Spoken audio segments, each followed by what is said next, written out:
Anong mensahe ang kailangang marinig ng mga Capricorn sa period na to? Pwedeng nangyayari na itong magiging reading natin, or mangyayari pa lang. Kung hindi man para sa inyo itong magiging reading natin, di baka para sa someone na malapit sa inyo o sa someone na kakilala nyo mismo. Baka may lumabas na gender mamaya. Gawin nyo na lang energy, masculine at feminine energy. Pwede rin naman na huwag nyo nang pansinin ng gender. Di ko masasabi kung anong magiging reading, kung positive ba o negative. Depende sa kung anong mapipick up kong energy.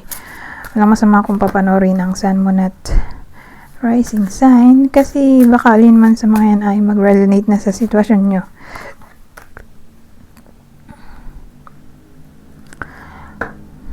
Ano kaya to?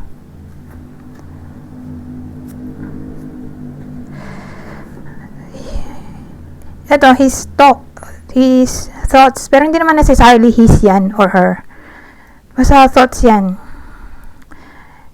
Winlets. Alam po may meaning, may iba pa to eh. Gaining a lot of money, sudden wealth,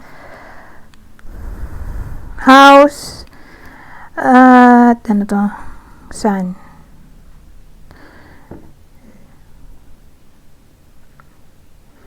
So, syempre, thoughts nga to. Thoughts, idea. Pero sino pala bida natin? Ito, lalaki. Okay, lalaking pamilyado. Or may anak na. So, pwedeng kayo mismo to, person nyo, or anyone na malapit sa inyo. Father figure.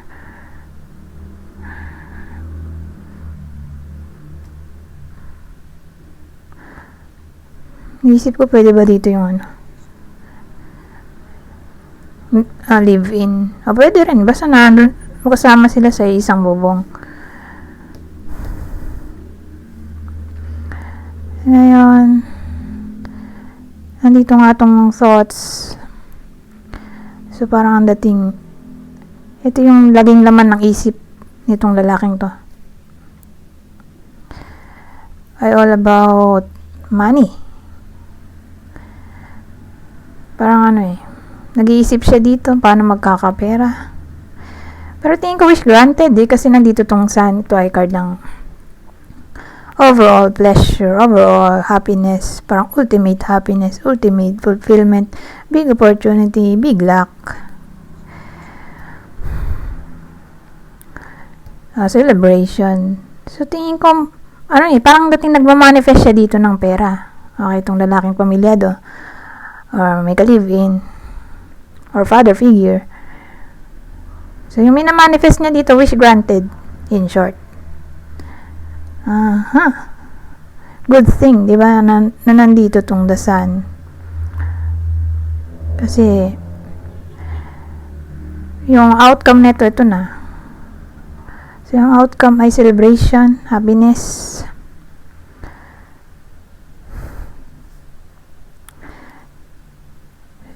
So, yan. Ano eh, hindi lang small amount yung iniisip niya dito, kundi big amount of money. Or siguro, nag-iisip siya kung paano mababayaran ng mga dapat niyang bayaran. Or siguro, nag-iisip siyang bumili. May bibilhin siguro siya, kaya kailangan niya ng pera. Kaya yun. Ang dating sa akin, ito yung gift ng universe sa kanya, itong pera. Or anything na gusto niyang bilhin. Kasi success card na rin to eh.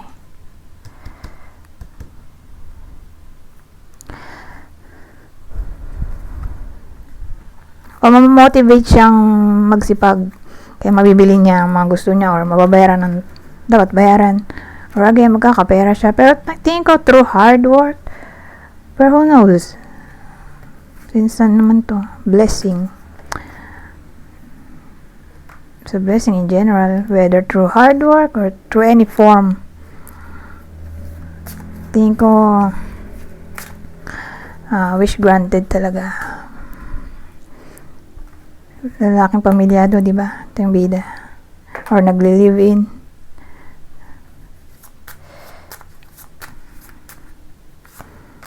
So again, pwedeng kayo mismo yun, person or anyone na malapit sa inyo. Oh. O, diba? Number 4 at number 3.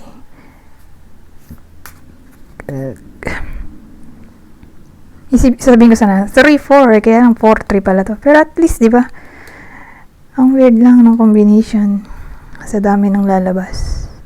Halos, sunod sila. Yun nga lang, bumalik yung 4 sa 3. Tingnan natin. Ang lalabas dito.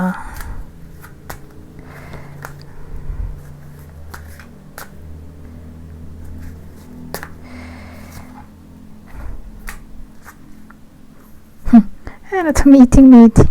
Teka, sumakit ng ulo ko. Ito rin, halos pares.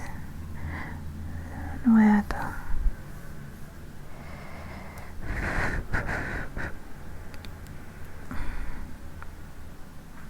So, game. Simula na tayo. Meron tayo ditong convene. Ano to eh? Ano ba yung meaning nito? Convene or meeting. Anong ko meeting to? Oh, meeting. So, marriage. Ito ay anchor at garden. Kaya to. Ano na to? Wedding. Garden wedding. Siguro may kakasal sa period na to or ikakasal pa lang at yun ang may isip na venue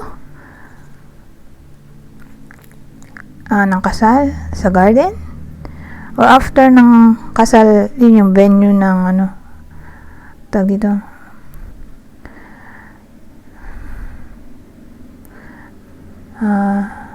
after wedding yun ba reception ba yun? Teka nga napin ko sa internet. Reception.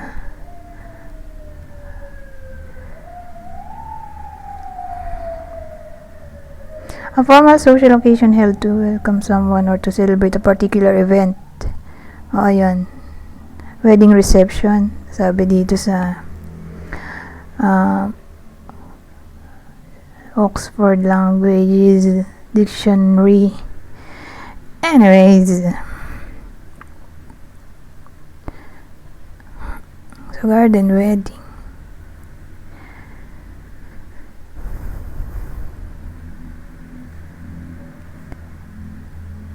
Or business deal. Meeting. Conference regarding business. Career opportunities. Or literal na career. Tungkol sa career.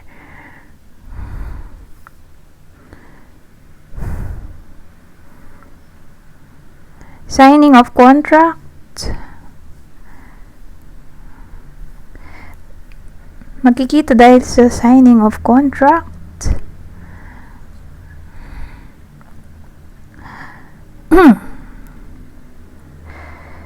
Ngayon.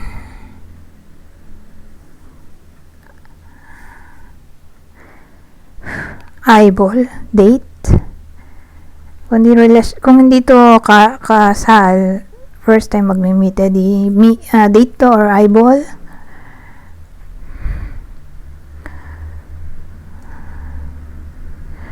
Pero more like may attendang celebration yung iba sa inyo. Or occasion, festival. Parang grupo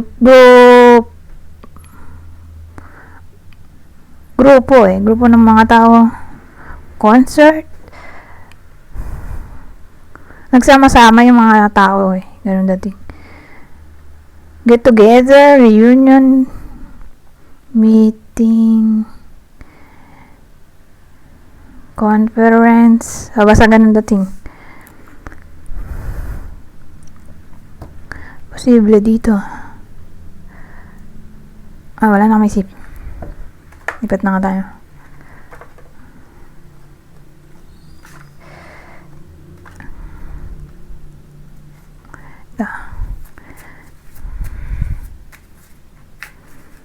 Natin, anong maisip ko dito?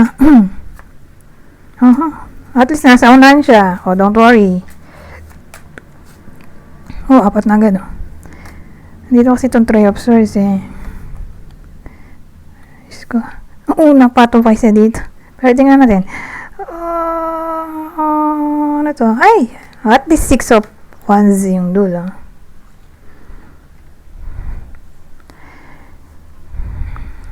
Kaya lang, di ko alam ano bang cause ng heartbreak dito sa 3 of Swords. Kasi, may heartache tayo doon. Pero, ang dating, may 3 of Swords, 14, 15, nagdudugtong na naman, katulad din kanina, yung 3 at 4. Ito naman, 14, 15. Temperance, Devil, Wands. 6 of Wands. Wands nakalagay. 6 of Wands.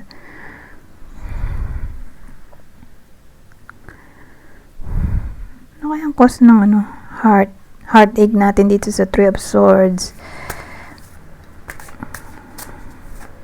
Whether nangyari to or mangyari pa ng babae. Well, regardless kung anong gender nung nanonood na Capricorn. Pero, ang dating, yung Capricorn may nakaaway siya. Babae.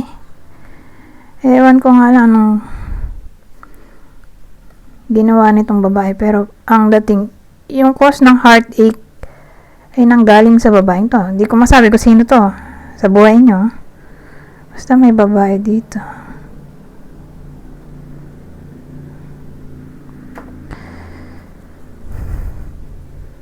So, may makakaaway or hindi makakapalagay ng loob or di makakasundo yung iba sa inyo na babae. Pero dito, magkakabati naman sila sa Temperance.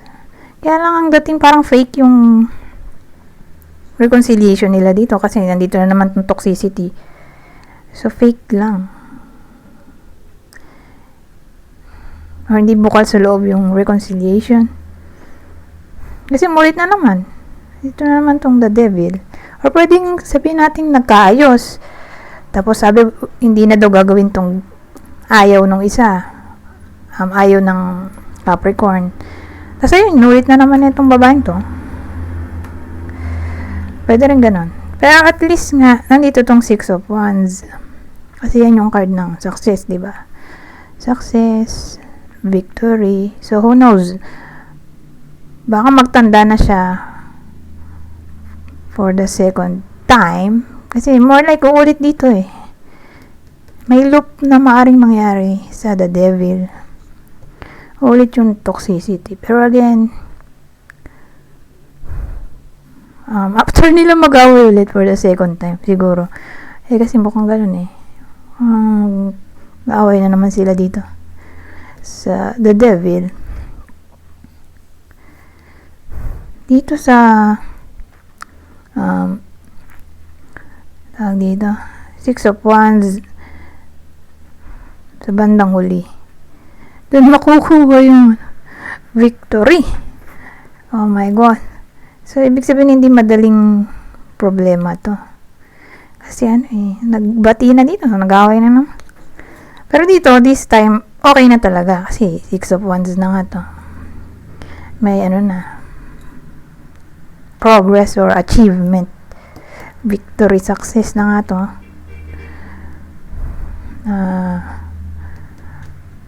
Maaaring mangyari or matatauhan na siguro dito sa 6 of Wands.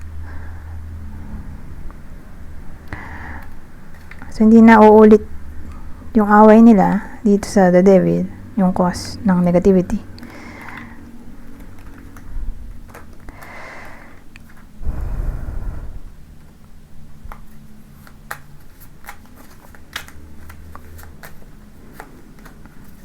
Or this time, dalawa lang.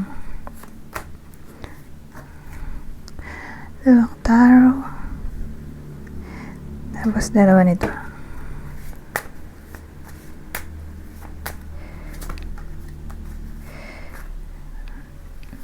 Oh, double 4.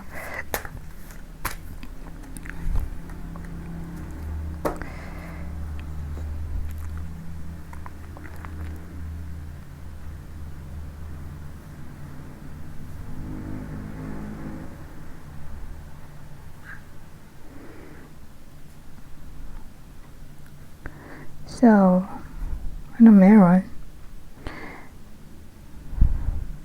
Meron tayo yung ano eh. Double 4 nga. 4 of cups, 4 of swords. 4 ulit. Triple 4 na ba ito? 34 doon.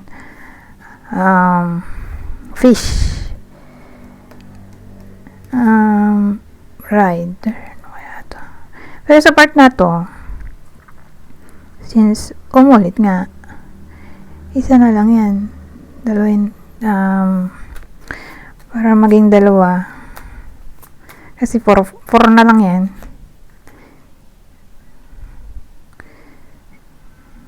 Kinlarify ko pa tapos tao ang lumabas. Page. Wala, tao yun eh. Isa pa. Di 3 card na yung ano. Mangyayari dito. 1, 2, 3. So, bida natin ay lalaki. Whether kayo ito, person nyo, or anyone na malapit sa inyo, lalaki. Pwede rin babae kung extrovert siya. Okay? So, alin man dito sa clue. Tingnan nyo kung katama ba sa inyo tong clue. Or baka tumama sa person nyo, kakilala nyo. So, ito yung ano, clue. Para masabi nyo kung para sa inyo ba yung reading o hindi. So, yun na nga yung sinabi ko kanina. Yung gender. Edad, probably 18 to 25 years old. Ano ba ito? Single,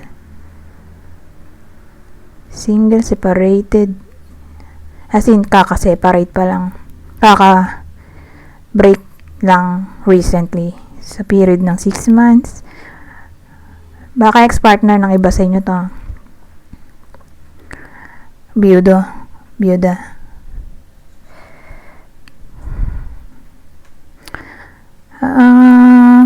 Ayan o, meron.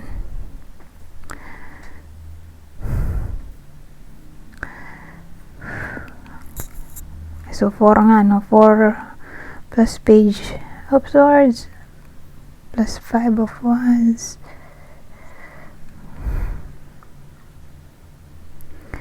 Ang dating sa akin,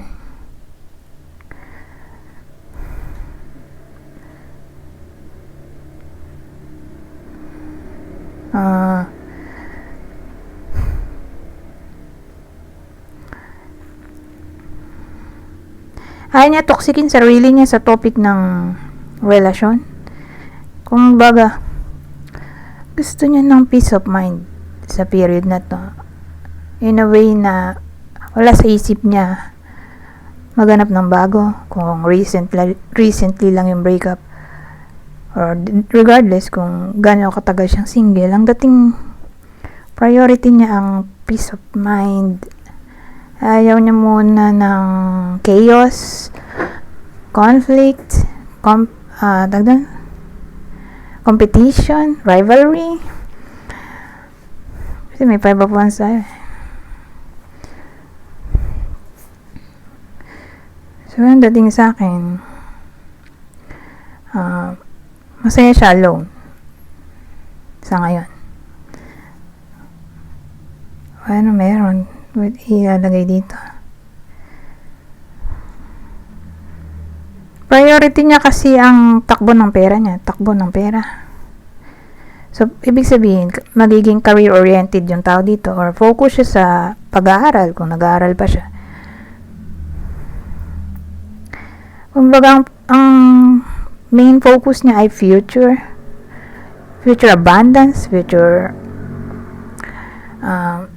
prosperity. O ewan ko, may pinag-ipunan siguro siya. Kailangan niya ng pera dito. Yun yung focus niya. Kapera.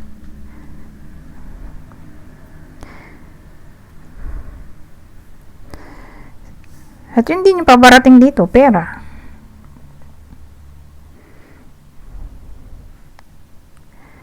Or siguro, mas priority niya yung self-worth, self-love, self-respect. In a way na parang gusto niya i-pamper sarili niya. Sa paraan na gusto niya. Let's say, gusto niya mag-shopping, gusto niya pumunta sa mall, gusto niya pumunta sa bar, sa club, saan masaya. Ayun.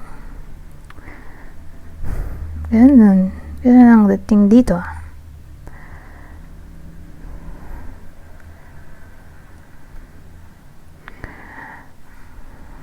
Ilang minuto na ba tayo? 21 minutes na ba ito? Anyways, dito tayo mag-e-end sa dalawang deck ko. Babasahin ko na lang. Ito.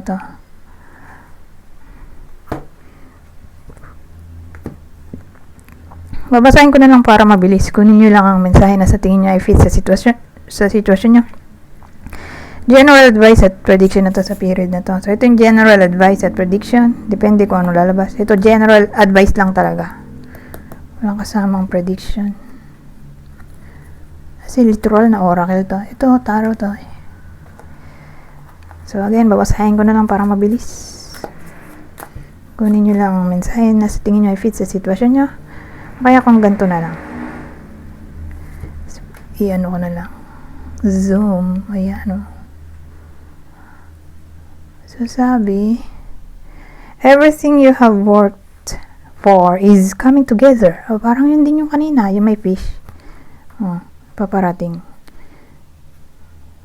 So, ibig sabihin, may fruition ng hard work. Kasi tingin ko magiging career-oriented yung bida natin dito.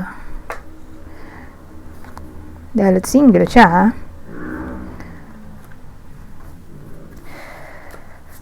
career-oriented or main focus ay education. Eto, everything has turned out well. Enjoy your success. Wow, may wish na maaari magkatotoo dito. Magiging masaya.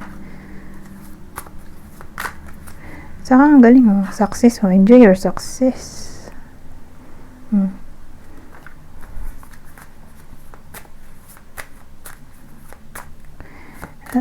Ito, ang huli dito sa tarot. So, sabi naman dyan, don't let your focus close you to new ideas.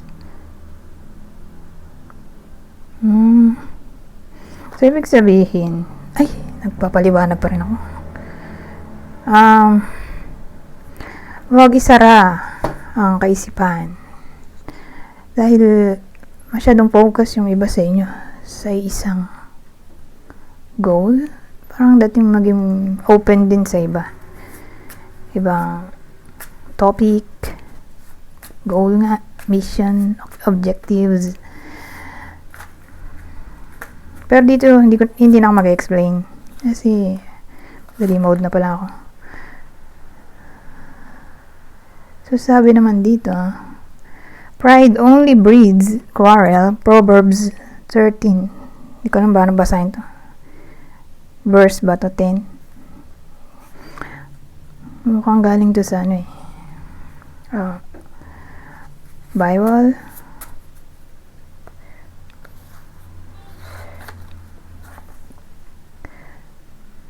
Ito, do not be misled. Bad company corrupts good character. Ito, Corinthians. Tingin ko Bible din to.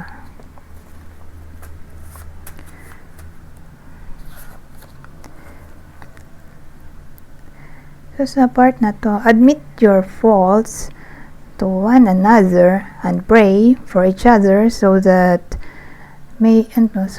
you may be healed.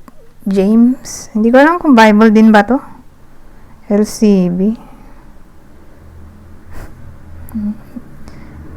Hindi ko memorize kasi yung Bible eh.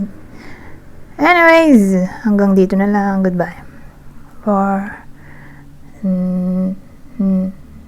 now.